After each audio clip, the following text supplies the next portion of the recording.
जंगल का रहस्यमय खजाना। हरे भरे हरितवन जंगल में एक फुर्तीली गिलहरी रहती थी जिसका नाम था चिकू। चिकू को हमेशा जंगल के रहस्य जानने की उत्सुकता रहती थी।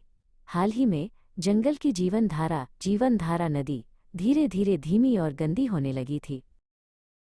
एक शाम जंगल के सभी बड़े जानवर इकट्ठा हुए।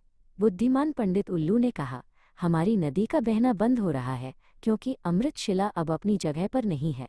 ये शिला जंगल की रक्षा करती थी और नदी को जीवन देती थी।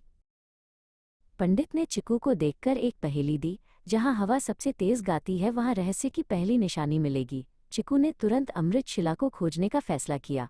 ये कोई सोना चांदी नहीं, बल्कि जंगल का असली खजाना था। चिकू भागा और जंगल के सबसे ऊंचे बरगद के पेड़ पर चढ़ गया। हवा सचमुच वहां जोर से गा रही थी। एक पुरानी टहनी के खोखले में उसे चमड़े का एक छोटा सा धूल भरा नक्शा मिला। नक्शे में 3 निशान थे, फुसफुसाता झरना, मुड़ी हुई जड़ें और शांत गुफा। चिकू ने तुरंत अपनी यात्रा शुरू कर दी।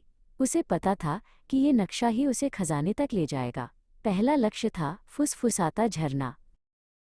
फुसफुसाते झरने पर पहुंचकर चिकू ने पानी की आवाज़ सुनी। वहां कोई और निशान नहीं था।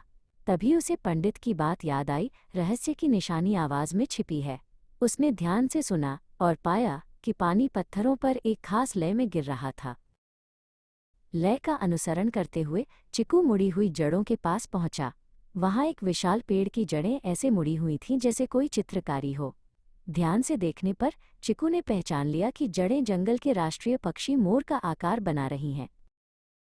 चिकू समझ गया कि खजाने का रास्ता जंगल की सुंदरता और पहचान में छिपा है।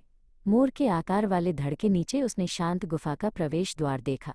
प्रवेश द्वार पर 3 छोटे पत्थर लगे थे जो गुफा को बंद कर रहे थे। चिकू ने पत्थरों को उसी क्रम में घुमाया जैसे मोर की पूंछ में रंग होते हैं। क्लिक! गुफा खुल गई। अंदर चिकू ने अमृत शिला को देखा। वो एक चमकदार काई से ढका हुआ क्रिस्टल था। जैसे ही उसने उसे छुआ, जीवनधारा नदी का पानी फिर से साफ और तेज बहने लगा। चिकू गिलहरी ने न केवल खजाना ढूंढा बल्कि जंगल को भी बचा लिया। सभी जानवरों ने उसका धन्यवाद किया। चिकू ने साबित कर दिया कि सबसे बड़ा खजाना सोना नहीं बल्कि हमारी बुद्धिमानी, अवलोकन और साहस होता है।